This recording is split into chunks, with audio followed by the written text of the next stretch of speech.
ಪ್ರಿಯರೇ, ದೇವರು ಒಳ್ಳೆಯವರು, ಒಳ್ಳೆಯದನ್ನೇ ಮಾಡುವವರಾಗಿದ್ದಾರೆ. ಆದಾಮನ ಮಕ್ಕಳು ಯಾರು?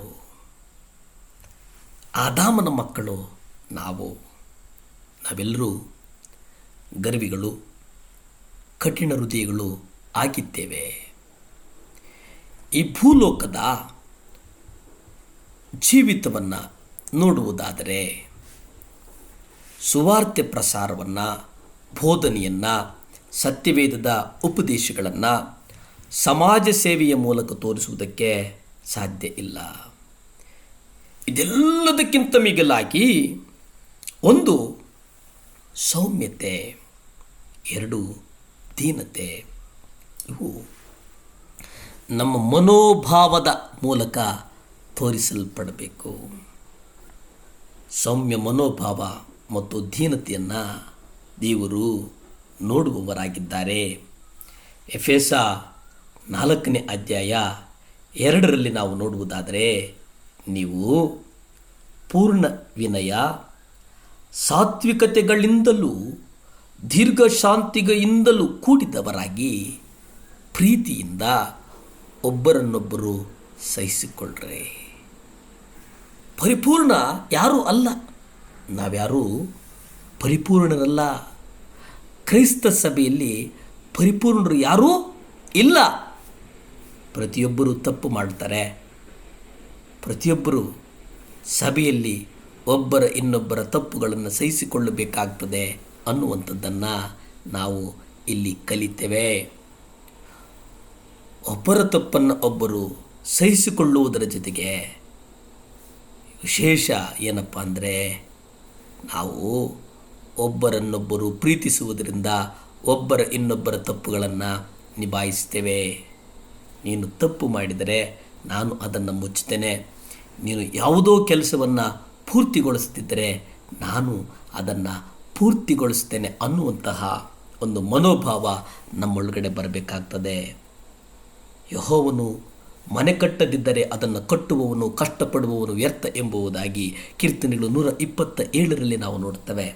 ಮನೆ ಕಟ್ಟುವುದಂತಂದರೆ ಅಲ್ಲಿ ಎಲ್ಲ ಕ್ಷಣವೂ ಎಲ್ಲರೂ ಅಗತ್ಯ.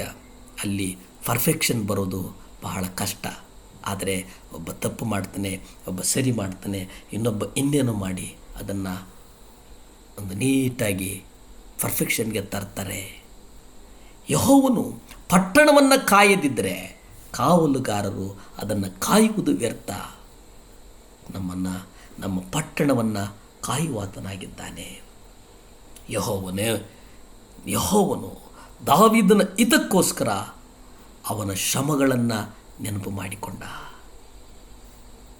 ಯಾಕೆಂದರೆ ಯಾಕೋಬ್ಯರ ಶೂರನಾದ ಯೆಹೋವನಿಗಾಗಿ ಒಂದು ವಾಸಸ್ಥಾನವನ್ನು ಏರ್ಪಡಿಸುವ ತನಕ ನಾನು ನನ್ನ ಮನೆಯೊಳಗೆ ಪ್ರವೇಶಿಸುವುದಿಲ್ಲ, ಮಂಚವನ್ನು ಹತ್ತುವುದಿಲ್ಲ, ಕಣ್ಣುಗಳನ್ನು ಮುಚ್ಚುವುದಿಲ್ಲ, ರೆಪ್ಪೆಗಳನ್ನು ಕೂಡಿಸುವುದಿಲ್ಲ ಎಂದು ಅವನು ಯಾಕೋಬ್ಯರ ಶೂರನಾದ ಯೆಹೋವನಿಗೆ ಪ್ರಮಾಣ ಮಾಡಿ ಅರಿಕೆ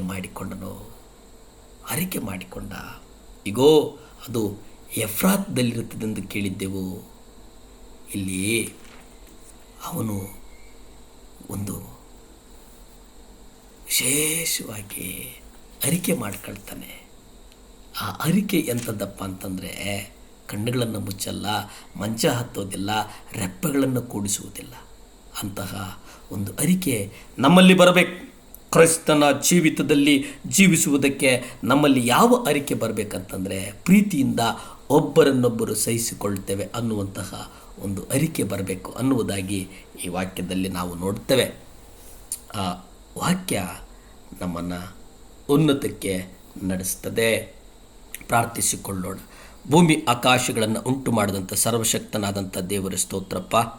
ಈ ಮುಂಜಾನೆಯ ಸಮಯದಲ್ಲಿ ಪ್ರಾರ್ಥಿಸಲು ಅವಕಾಶ ಕೊಟ್ಟಿದ್ದಕ್ಕಾಗಿ ವಂದನೆಗಳು ಸ್ವಾಮಿ. ಅಪ್ಪ, ಒಬ್ಬ ಹೆಣ್ಣುಮಗಳು ಬರಿತಾಳೆ ದೇವರೇ, ಸ್ಕಿನ್ ರಿಲೇಟೆಡ್ ಪ್ರಾಬ್ಲಮ್ಸ್ ಇದ್ದಾಳೆ ಅಪ್ಪ.